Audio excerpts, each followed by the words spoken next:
are the coolest dudes on the planet? United States veterans. What's the coolest sport on the planet? Pro wrestling. And what would be the coolest podcast on the planet? That would be this one.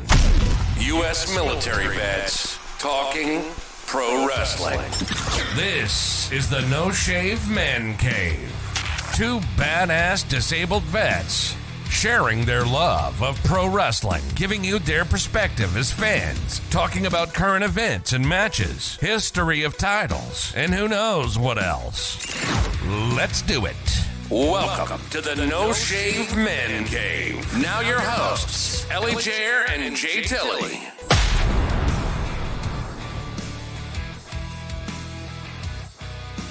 Ladies and gentlemen, boys and girls, children of all ages, wrestling fans, and sports entertainment fans, welcome to the No Shave Man Cave. I'm Ellie Jair. I am Jay Tilley. Bro, we have had all this wrestling between the last time we talked and now, and wow, it was something? Said like a question. High hopes. Don't you say it was good. I had high hopes, and I felt like I was watching Raw after WrestleMania. Ouch. Yeah, there was definitely some interesting calls on SummerSlam. Mm-hmm. I'm guessing is what you're talking about because, man, I started watching SummerSlam, and about halfway through, I was like, I wonder what's happening on Collision. And I switched over and watched Collision instead. And then I was like, well, I guess I should probably go back and watch SummerSlam just because we cover it and we talk about it. But it's a shame that, like, to me personally, AEW Collision was much more entertaining. Storylines were better. The matches weren't slogging through boringness. Yeah. And it's a shame because, I mean, even the Ricochet Logan Paul match, I had really high hopes for this match, and it flopped. Yeah. Well, it didn't flop. Like, they performed well, they did the work in the ring, but all the talk was this was going to be an unforgettable moment, unforgettable match. I can't name a spot in the match that I didn't like. Nothing to me went viral in that match, and I feel like that's how they touted it and wanted it to be. Yet it didn't. Yeah. And almost like they held back a little because maybe they're going to do a series and they're going to do more, especially the way it ended. But even the ending, like maybe they knew, obviously, like, oh, well, Logan Paul's going to hit him with brass knucks. So they went out and said, well, we're not going to kill each other because everybody's just going to talk about the fact that Logan Paul's going to cheat to win. Yeah. So why should we kill ourselves and we'll save it for down the road? Which maybe, but then why wouldn't you just stuck on thrown him on the Raw and had him do a match and then do the blow off at the pay-per-view? Yeah. It was strange booking all around for me. Yeah, it was extremely obvious that Logan was going to get the win.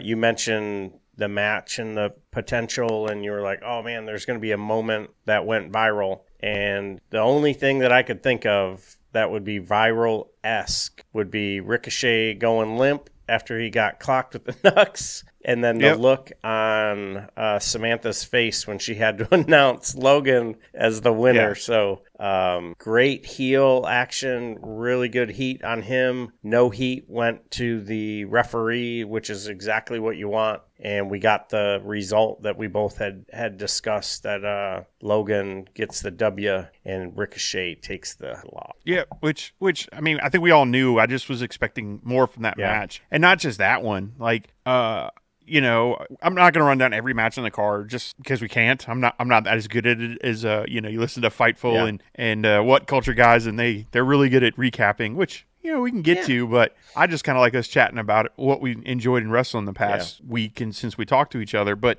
to me, the MMA match with Shayna and Ronda, I liked it, but it didn't fit on the card, if that makes sense. Oh, 100%. Like, I felt like, all right, this is like we had talked about, like, I want them to go out there and look like they're having an MMA match. And for the most part, they did. I mean, they were laying in some stiff hits, it looked like. Did you watch Monday Night Raw? At the end of that match, I was going to say she Shayna had a nice shiner. Shined up. She busted her thumb and did something to her elbow, too. Like, yeah. So they went out there and, like I said, did like a sparring match, which is great. But it was very disjointed after watching very sports entertainery. That's a new word. I'm going to stick with it. Sports entertainery stuff. And And you roll into this, which like was a soft version of UFC. So it was interesting. I enjoyed the match. It just felt very jarring in the context of SummerSlam, I thought. Yeah, so we take MMA and sports entertainment and we call it mixed entertainment. Bam. There it is. There you go. Yeah, no, I totally agree. I thought the Seth Rollins and Finn Balor was the match of the night. Really, really told a great story that I don't think it's over. And then you watch Monday Night Raw. I definitely don't think it's over. So there's, all that history all the way back to the first Universal Championship. Now he's in the ring with the first World Heavyweight Champion. And then you have all the inner turmoil and strife with the Judgment Day, which tease it, but don't go too far, because I definitely don't want to lose Judgment Day and the energy that they're kicking out, because I think that's awesome. And as much as we hate the character of Dirty Dom or ex-con Dom or whatever, man, it's really something. And now tonight, on NXT, it's Rey Mysterio coming to NXT to go against Dom for the North American Championship, and I didn't know that. That's going to be bonkers. So I might actually watch NXT tonight. So that the Performance Center is going to explode. It's going to be packed. I would venture to hopefully they keep the cameras and the lighting and everything the same, kind of that grungy indie feel. Not quite black and gold NXT, but it's still a fun product. So the crossover in it, love it. And then you have the chicanery of the Asuka versus Flair versus Bianca, and just another straw on Bianca's back to make it break. And her colors and her ring gear was a little darker this time. And I'm like, okay, we're slowly turning. And then you take the world title that she's been fighting to win back away from her. Not that way, not tonight. So I think we'll see her one more time in that character, maybe two more times, and then she's going to lose it. And, we'll have a heel Bianca, kind of like what she was down in NXT. See, now that you say that, I appreciate the ending of that match a little more, maybe. Because when you put it that way, I was like, okay. Because at first I'm watching, I'm like, why even give it to Bianca for 30 seconds to hold it? Just have Asuka win it and have Io take it from Asuka the same way. You get to the same end, and now you set up the Asuka and Io program, which I guess you could still do, because like you said, now you've spun Bianca off into whatever, and I don't know what Charlotte's going to do. I thought that match was really good too. Like you said, the Finn Balor one was match of the night. That three-way with those three women was really good, and I thought was very close to being match of the night too. Back on the Finn and Seth Rollins thing, again, I didn't like the ending. I thought it got too screwy and all that goofiness. And maybe that was my problem with the show overall, because I thought, I think I might have said it before we came on air, and I'll say it now. I thought SummerSlam was probably the worst pay-per-view of the year so far. I did not enjoy it. I thought it was dull. I thought it was, I don't even know what it was. It was a vibe thing or what. Maybe my expectations were too high, which giving WWE and their track record on premium live events should have been high. Yeah, especially the last three. I mean, they've been phenomenal. And, and then you sit here and you listen to them tout the most sponsorship, the most souvenir, the most watched premium live event, the trended, top 5 on Twitter X, all week. And it's just like, you're hearing all this stuff and you're like, but my highlight was, believe it or not, the SummerSlam Battle Royal with my guy, L.A. Knight. Yeah. Everybody's talking about it. And my man pulled out the win, and I love me some Slim Jims. Oh, yeah. And it's a shame that a Battle Royal was the highlight of the night for you, though. Yeah. Because I hate Battle Royals. Me too. They're so boring and formulaic. Yeah. But I was excited to see him to win, and the pop was amazing. Yeah.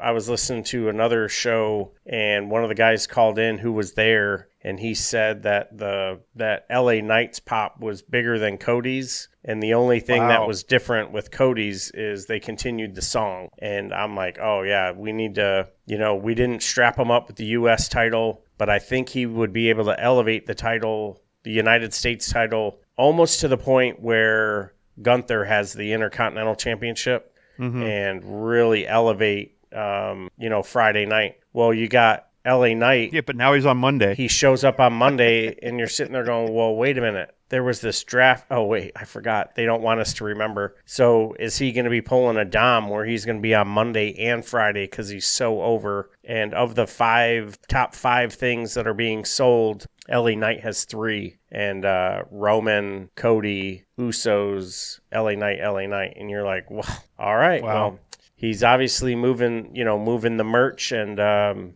he gets the win, much like the old Tribal Chief got the cheap win on a match that I didn't understand. And it was just a no DQ match. Yeah, and I'm thinking tribal combat. Like, okay, they put their heads together in the ring. I'm like, okay, this is going to be honorable. And I'm thinking in my head, okay, this is going to be like a pure match, or like some kind of, where it's just going to be them in a battle garb and kendo sticks and almost like a last man stand. Like, I didn't know what to expect. Yep. And just like you said, it was a renamed no DQ that totally, denounced everything the Usos have ever done in the WWE this way, when, you had Heyman holding the lay, which, not for me to say, but I don't think he should have been holding it because it was tribal combat. Mm-hmm. And there could have been something else in there, whether it was, one of the elders, whether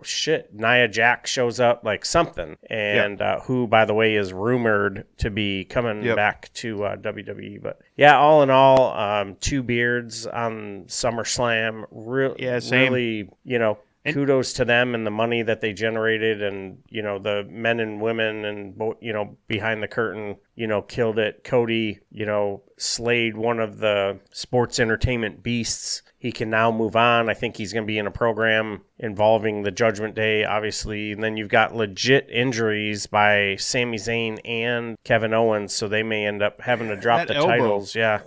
It's a bursa sack is what the... Oh, man. Yeah, that's it. It looked gross. Yeah, I'm there. 2 beards is probably what I gave it to. It just, we pitched better ideas for the tribal combat. Like, all it was a street fight, no DQ, whatever you want to call it, just standard. Like, there was nothing special feeling about it at all. Yeah. And then everybody's up in arms in the controversy with the ending. And for me, I'm like, really? Like, we talked about this happening as soon as they put Jay out and Jimmy out. I'm like, well, yeah, he's going to turn on him. Well, you know it's coming. Yeah. So, yeah, I hope they wrap this whole storyline up soon.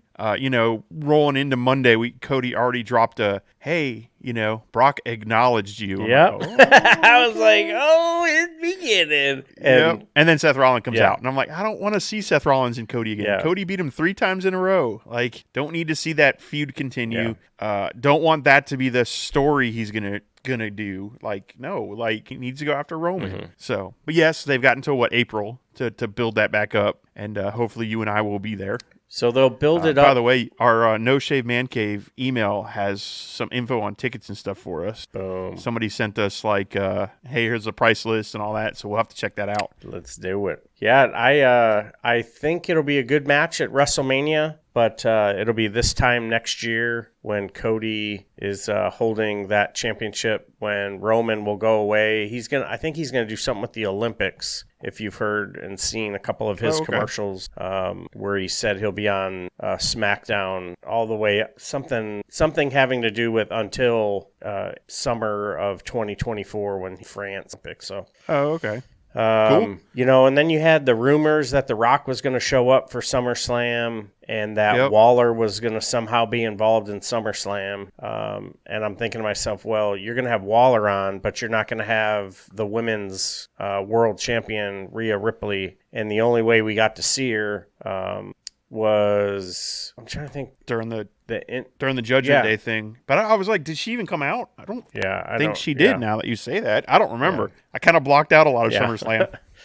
So SummerSlam, WWE, you can't hit all home runs and, trust the process and everything that Papa H is doing over there. The men and women, boys and girls behind the curtain are killing it. And, Bobby Roode is getting ready to start as a producer. So I think that will be pretty cool. Rumors have it that Nick Aldis is about to make his sighting. Same thing with Kari Zane. Super exciting. Deal is all but she's done. coming back WWE. And that's just freaking phenomenal. I'd love to see the WWE and Stardom do something. But I think there'd be more money to be made with some of the women in Impact and some of the women in AEW, just with the style. I think that would be phenomenal. But and AEW's got a better track record working with other promotions. Agreed, yeah. WWE doesn't really, other than the Mickey James thing, which we all thought was opening a door, and no, that was it. Just because that one thing. Yeah. I was like, oh. Yeah. Yeah, oh, sad puppy face. But Collision was a fun show. I think Collision was so good. In the ratings, Collision did not do very well. But it was up against SummerSlam. Right, but I think if there was a way, and there probably is, I'm just not smart enough, where you take the recorded numbers of viewing, and I would be willing to bet that those numbers would be comparable or higher than a normal Collision, because people are going to get off of SummerSlam and go over to Collision and be like, woof, you saved me. I was waiting for some wrestling and I got way too much variety show, albeit some great, wrestler, sports entertainers were in the ring. Yeah, Collision really delivered. And I watched about an hour of it right after WrestleMania, and then I woke up in the morning and rewatched it. Great stuff. I mean, just so awesome. And it blows my mind that they're taking their show on the road. And if you look at the numbers in the venues that they play during the week on their TVs and on their recordings, it's like 4,500, 5,000 people in those. And it sounds like they're in stadiums, and the way they have it mic'd and cameraed, and just such an awesome feeling. Speaking of numbers, you see Dynamite 200 did over 1 million in the ratings. So awesome. Big deal for them. So that's really cool.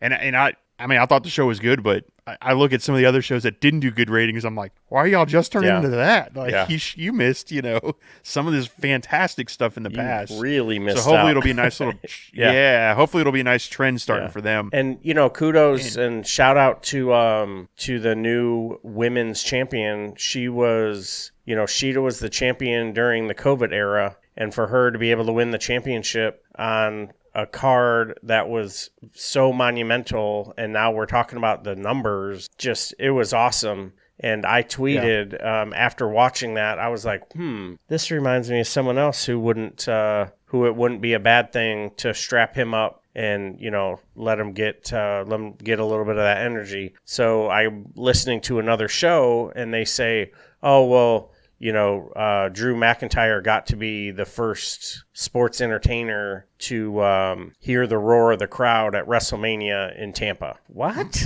That's his WrestleMania moment? Come on. Yeah. Come on. To hear the crowd? Yeah. After they'd been delayed because of the rain and the lightning and everything? Yeah. Yep. Man, I just... Yeah, it would be nice for them to do something for good old Drew, but there it is. He didn't win either. Yeah. So, but we kind of knew he wasn't. Yeah. Curious where that's going to go on him and where that's taking him. I think that's that's turning him to the dark side. I don't know what heel that is on the roster right now they're going to flip, so that'll be interesting. Is there going to be a double cross, a double swerve? Who's he going to get into a program with that will ultimately turn him to the dark side, and he gets rid of the sword and all that, and he just comes out in jeans and a black leather jacket and thumps everybody on his way to winning the Intercontinental title. And then Sheamus gets pissed, and then they wrestle at WrestleMania, and Sheamus gets his Intercontinental Championship. Book it. That would Boom. be awesome. So, boom. Make it happen. I was thinking that one. Papa H. Write it down. Put it in pen. That's legit. Don't pencil that in. So, Vince proof it. Vince proof it. Oh, God, man. It's great he hasn't been around, by the way. I know. It has been kind of nice. You started talking Collision. Dude, again, great show. Mm-hmm. Big Bill and Cage versus FTR. So, in my opinion, FTR. So FTR had a interesting run towards the end of their AEW thing before they kind of took a break for health and to rehab and everything. And they said they were going to probably come back and have one last run. To me, this run of theirs right now, best tag team there is, in my opinion. Yeah. If you look at, since Collision started, all the matches they've been into, it's a different style every week almost. And this match with Big Bill and Cage was so fun. Yeah. It was just a blast. And, trying to, get the big rig or shatter machine, I think they call it now, trying to get that on Big Bill. And he's just like, what? Yeah. Too big. So then they ended up dropping it and doing something else. They're having such a great run right now. I cannot wait for All In and the Bucks and FTR to go at it again. And I almost hope FTR beats them. Wow. And you could build up a fourth one down the road. But keep FTR with that title. Yeah, I think they're really hitting their stride. This is interesting AEW programming. They're going to have FTR and Punk versus the House of Black. Oh, and sorry, I had a moment. please hold. Talks amongst yourselves. I wholeheartedly believe that the smart money is you bet on the house and the House of Black wins. But, dude, CM Punk walking around with the Trios Championship and the Real World's Heavyweight Championship. Yep. Bro, that would be something. And FTR with the tag titles, like, yeah, and it builds into this whole narrative that we've been getting about how he's, not wanting to work with the young guy, even though we know it's not true, but it's kind of that narrative you hear. It builds into that, so now you can keep using that. Like, all right, well, yeah, Punk got his own show, and now he holds all the titles. Yeah, so, like... We'll do something about now it. He can say stuff like... Yeah, and well, now he can say stuff like, I'm the belt collector. Yeah. Well, now you're starting to build the Kenny Omega going, no, I'm the original belt collector. And, I don't want to see House of Black lose it, especially looking at going forward. Like, I don't want to keep CMFTR as a team all the time. Yeah. I think this match next Friday is going to... he dropped that thing on the bottom during the match, and I forgot about what match was on. I'm like, wait, rewind. Did that just say CMFTR versus the House of Black? Yes, please. Yeah. It's going to be so good. Hopefully, on paper, should be so good. And, oh, man, yeah, good stuff. But again, I don't know. I think you'll see House of Black win. And hopefully we'll start setting up some more trios for them to go after, because that match they had on Collision was really good. A lot of fun. Not AR Fox. Dante, no, not Dante, the other Martin. I'm going to mess him up. Action Andretti, Martin, and Big Shotty put on a hell of a show, but got the crap beat out of them, and it was so much fun to watch. I had a good time. Yeah, it was, Action Andretti, relatively new to the business, just super athletic. Brody King, just ridiculous. Yep. And I don't know if he'll ever be the world champion in AEW, but if he were to go to MLW or Impact, he would be the champion tomorrow. Just the style and the size of competitor. And I'd love to see him in some cross promotion with some New Japan folks. Just the style that they work, I think that would be so much fun. And the House of Black, the whole entire team, they're ridiculous. So and those titles, so awesome. But they that whole entire show was so much fun. And like you said, you left SummerSlam to go over to Collision. I gutted through because I wanted to see what Tribal Combat was. And and now you have the bloodline, all four of them sort of fractured, and Roman is pissed because of how weak Jay made him look. Jimmy's pissed at Roman because look what he made him do to Jay, his brother. And then Solo is pissed because his brothers are fighting and he got knocked out during the match, and there's all this stuff. But then you have the House of Black, and you have AEW, and the way they book and the way they write, and it's awesome booking both ways. But not having to take on and off your WWE hat or brain makes AEW so enjoyable to watch, because your belief is absolutely suspended. And, almost to the point where I thought they were actually going to get Big Bill in the shatter machine. And I was like, wait a minute, is he? I'm like, it's too early. But when they nailed Cage with that, it was nice. But why did he come out with Sting face paint on? Like, I know he plays tribute to him, but I'm like, what? Why would he do that in this match? Yeah, in this match specific, like what tie? No, I thought I thought Collision was a lot of fun. AEW programming in general has been so entertaining. Yeah, there's been some moments or shows where you're like, oof, but you got entertaining characters like Christian coming out telling security, and that's his kid. That's his kid. She's not credentialed. You're like, what? That was so what good. What a bastard. And then the Jay White and the Bang Bang Gang, they were so much fun with the cutout. And then it gets smacked down, and here comes the real Jay White. And I love how doing their Bang Bang Gang. And then Juice Robinson holds the cardboard cutout so it's in there too. Just so much fun. It was just... Yeah. Tony Schiavone's standing there. He's like, guns and up. Tony's like, guns up. And he just rolls his eyes. And even that match with Metalik and White was a lot of fun because you had Juice Robinson running around the ring screaming and yelling and interacting with the thing. Oh, you had the guns on commentary and Niall McGuinness just loving every minute of it. That was awesome.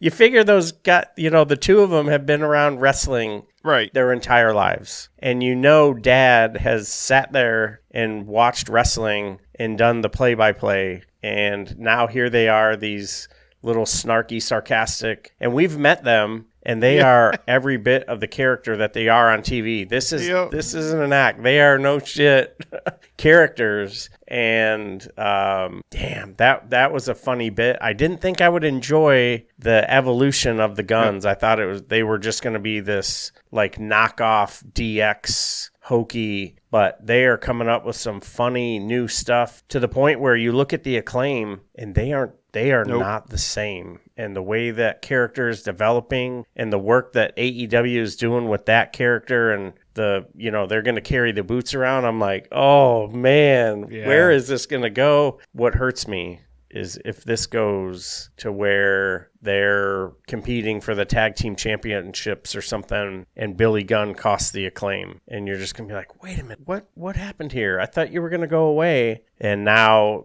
this is almost like what is the worst fake retirement ever? It would have to be Mark Henry with the salmon jacket. And, here's Billy Gunn. Oh, this is it. I try. Boom. And he just... See, I see it going a different way. I see them convincing Billy Gunn to come back. And at All In, you get the House of Black versus the Acclaimed with Billy Gunn one more time. Because how are you not going to get 80,000 people to chant Scissor Me Daddy Ass? I mean, come on. So, oh, my God. I think that... And now maybe they lose... And then he oh, scissor me daddy, 80,000 Brits going. It's going to be amazing.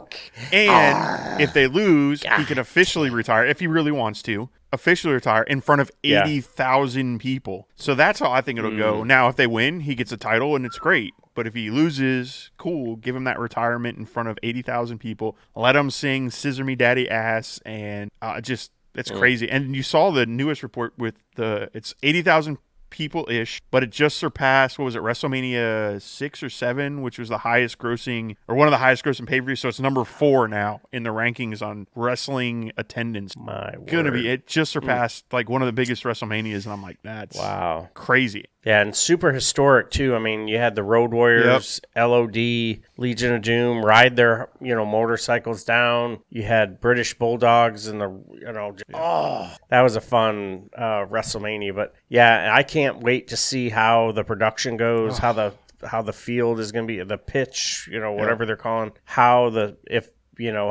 they going to go this uber grandiose, disgusting monstrosity, but soccer season is in play, and how extravagant and what risk are they going to put to the field. So and oh man, I can't wait. And this new character that Tony Storm is coming out with, this great. what I don't want to compare it to Broken, but it's just I'm feeling it. Instantly I was hooked. I thought the same thing. I thought hooked. Damn, you got Martinez and Statlander match was really good. Little clunky in some spots, but really well hit. I almost felt like they went out to prove a point. And Yep. okay, Diamante comes out and attacks. Cool, we got another woman involved. Wasn't the greatest booking, maybe not, but you still can build some stuff through it. So it's storytelling. And then then the Tony Storm thing. I'm like, do more of that. Like, do more character-driven women wrestling, because you've got Tony Storm, you've got Sheeta, you've got Britt Baker, you've got Thunder Rosa, you've got Martinez, Athena. Like, I can keep going. Riho, Statlander. You've got all Serena D. We haven't seen her in ages. You've got all these amazing female talent, and with everything that happened last week and all the blow up of the locker room and everything else, I just like, maybe it'll finally be a slap in the face to go, oh, maybe we should probably do better with this. And I didn't really feel with that match. I kind of felt it with Tony Storm's promo, though. I'm like, okay, this is something more than I'm just with my friends, I'm with the Outcast. This was like an actual character development, and hopefully they run it and do something really good with it. Maybe we're going to get Tony Storm versus Saraya at, All In instead of Sheeta like we thought, but who knows? I liked it. I thought it was a step in the right direction for sure, and hopefully it continued. Just like Sheeta winning on the 200th episode. I thought that was a nice step. So we'll see how things go and continue. But yeah, I love that character thing. Have you sort of softened your stance on it being Sheeta versus? Oh no, you were. Yeah, I saying think it's going to be Saraya and Sheeta at versus All In. Saraya. Okay. Yep. Okay. I think. Yeah. Unless they, because we all know Hater's not able to come back yet. So, well, at least that's what the reports are saying. Now, AEW's been known to swerve us. Yeah. They're very old school when it comes to that. Yeah, that's true. Yeah, very convincing. Maybe we'll get a surprise, but I'm pretty sure you'll see probably Saraya. My guess is win the title at All In, just for the hometown pop. Yeah. And what would be terrible would be to have it be a three-way with Tony and Saraya in it, because you don't want any division or any fractures in the Outcast, because that's great character work. Now, where it would get, green isn't a good color on Tony is when Saraya is carrying the world championship and Tony is still this broken character, and her identity was her being the world champion, and now her best friend is carrying her, essentially her baby around. Like, wait a minute. Yeah. And this is like, we talk about this all the time. Like, you could do 100 things with this wrestler and this character, and it happens to be a woman. Whoop-de-doo. Go kill it with this character work. And now here we are. We're seeing a more vile, angry side of Athena, and you could play on that in the ring. You've got this real hard-working Statlander character. Okay, you can use that. You can work it. And, someone else who could be an awesome antagonist, even though she's not on screen right now, is Jade Cargill, because she's not sure if she's coming back. And you could have her be some kind of foil somewhere and on another storyline,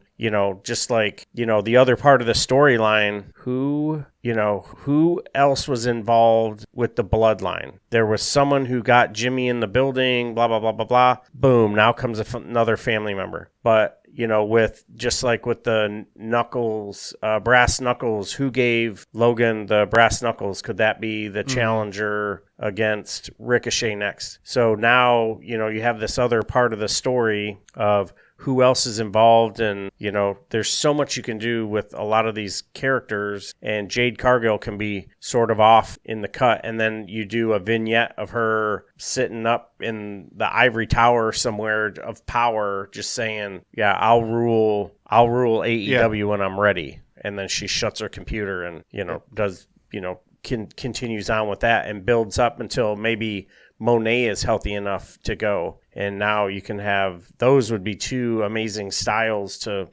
clash. I don't know how, I don't know if Monet could carry a match with Jade. I think she could. Just their skill sets are so different. I'd love to see it. But I totally agree with you. The women writing is really starting to move along nice. I was thinking about, so we've now seen Diamante and Martinez, forming up. But next week on Collision or even on Dynamite, you could do something in the backstage area where you see Saraya standing and talking to Athena, Diamante and Martinez. And or Ty Valkyrie, and you can start planting the seeds of a bigger faction from the Outcasts, and that all it takes is shooting something in the background at AEW, and you go, wait, was that what was that?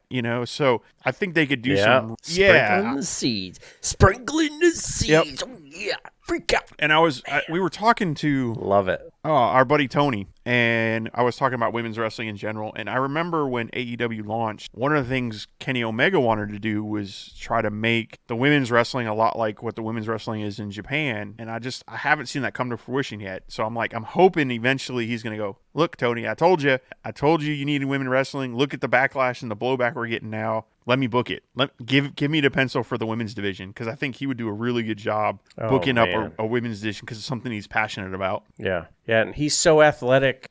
He'd be able to teach some of the moves with some of the athletes from New Japan, from Stardom, from the Indies. Hell, even some of the sports entertainers, they depart from the WWE, NXT, wherever, and Impact has got such a great women's division. All of that combined, Omega could really bolster the women's division, really the women's wrestling movement, and just imagine another great pay-per-view, kind of like what we saw Mickie James put on a couple years ago with NWA sponsoring. Go out and hire Mickie James to book your women's division.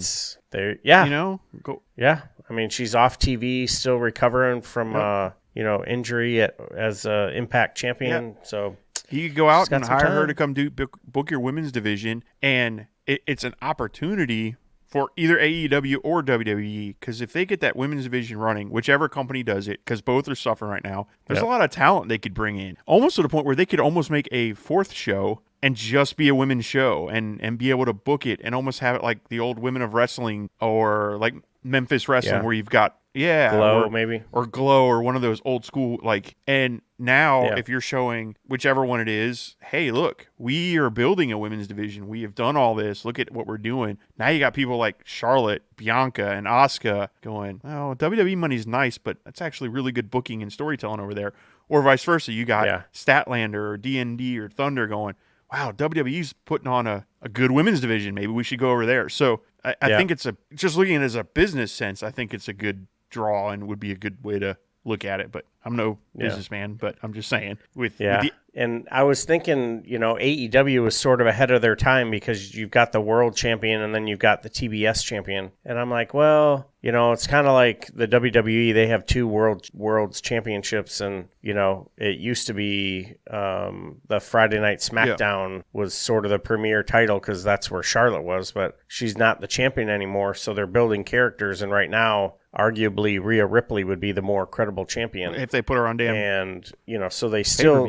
I said if they'd actually put her on a damn pay-per-view. I still don't understand that. One of the most over acts, man, woman, or child, celebrity, whatever, and you have her, on the Becky Lynch too. I don't. Whatever. Yeah, that was bizarre. She had some strong booking on Monday, and Monday Night Raw was significantly better than the pay-per-view, and really moved some great character work. Seeing Gable get the win, I thought was fantastic. I love the video package. I cannot wait to watch Friday Night SmackDown and hear what Jay has to say, because I just envision it's going to be better than the match that we saw, because it's, there's going to be more of an emotional tie. Because as soon as I saw it was a no DQ match, I was like, well, wait a minute. Didn't we see that 2 years ago when the title reign began? That with every one of Roman's matches. I feel like you just got to gimmick them up. Because I was trying to think, I'm like, when has he had a straight up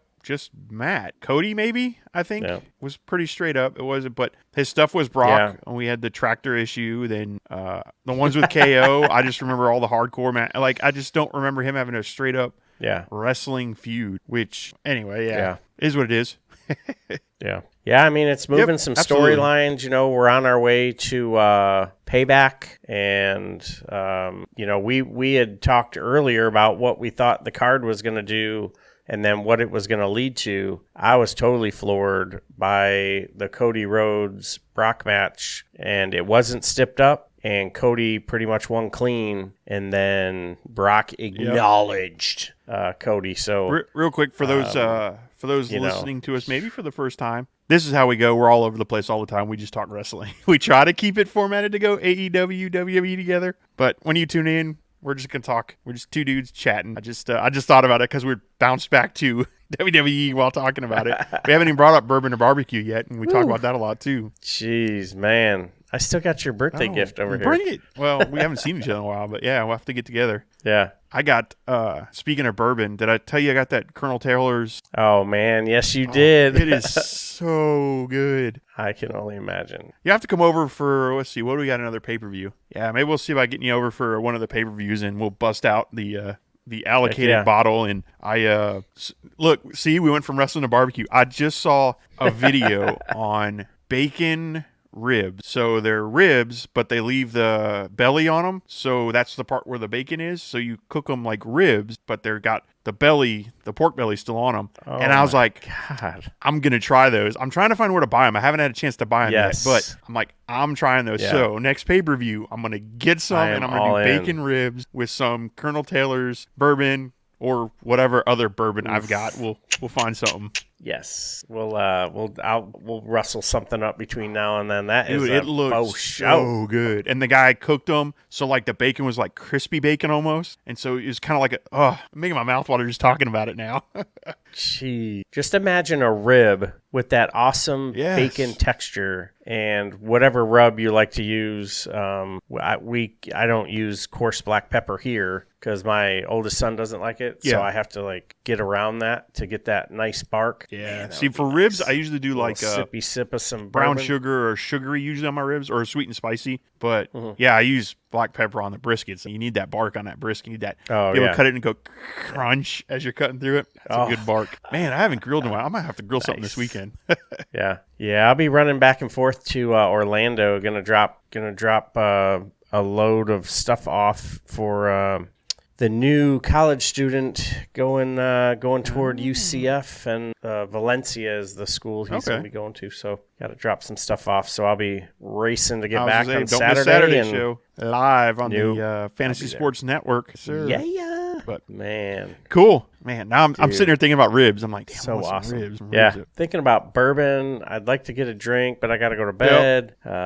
So yeah, man. Yeah, and then, hey, can't wait. Got to shout out, just like we do every 22nd of the month. We'd love to have contributors on. This month, we've got a great contributor. We'll get the word out and get a great story. That is going to be an awesome show. Can't wait. It means a lot to both of us. And, and then we've got coming up this weekend, we'll be on the Fantasy Sports Corp. We'll be talking some pro wrestling, and I'm sure there's going to be some good stuff on between what we're going to see on NXT, what we're going to see on Wednesday night with Dynamite, and then Friday night the fallout from SummerSlam is going to be something. And then Thursday night we'll be live Thursday night too, so we'll talk a little bit about Dynamite then. But yeah, a couple things in the work. We're also Ellie, Jer, and I are talking. I'm going to try to track down some Lucha Underground tapes, and we want to start a Lucha Underground podcast. Well, it'll be part of the No Shave Man Cave, but we're going to watch a couple episodes and then just kind of review it just because he's kind of a fan, and I think that'd be a lot of fun to add to our show and check it out. But that being said, if you ever do want to check out, first of all, thank you, Fightful, for giving us a little shout out. I mean, paid for the best, Katie. Paid for the sponsorship, but they went above and beyond. Huge shout out to them. Appreciate the fact that she took the time to listen to make sure that it was something they like. So shout out to Fightful on that. Shout out to Thunder Rosa for having us on her show last month. Things for us are going. I mean, we had our largest. We're almost at 100K downloads. Like what? It hadn't even been a year. It just blows my mind. So appreciate everybody listening. If you're new, if you're checking us out, 6 months. And we're at 100K downloads on our audio version of podcast. I personally am going to work on cleaning up our YouTube and try to get our YouTube running. So I'm going to work on that maybe this weekend a little bit, because right now looking at it's kind of hard to find, and then the audio version of our podcast gets dropped in with our videos, so I'm gonna try to shuffle that up and clean it up a little bit, kind of created some thumbnails and all that stuff. Shout out to my boy Tony. He's gonna help us out with an intro video, so that'll help too. Whoop, whoop. Probably an outro too. I'll see if he'll help me do an outro, or he's gonna teach me to do the intro and then I'll create our outro. But so a lot of stuff going on, a lot of shout outs to people helping us out, and we appreciate it. And as we get more and more news on stuff that could potentially happen, we will definitely be letting everybody know. But follow us on your socials, X, formerly known Twitter, Threads, Instagram, TikTok, all that fun stuff at No Shave Man Cave, wherever you get your socials. If you want to listen to our audio version of our podcast and you don't have to look at these ugly mugs on YouTube, check us out wherever you get your podcasts from. Hosted by Acast, but it is out there on pretty much every platform, including ones I'd never heard about, we're listed on. So, also, I didn't tell you this. Shout out funny. To us. We were number 120 on Apple's podcast list last week. Let's go. So for wrestling podcast, we broke in and we're 120. I think the highest we had was 74. So we got to climb back up there. And I don't remember. I think it was one of our 22nd shows that got a ton of attention and downloads that got us up there. But shout out to the Fantasy Sports guys for everything they're doing. So lots of stuff going on with us. And we're going to keep plugging away.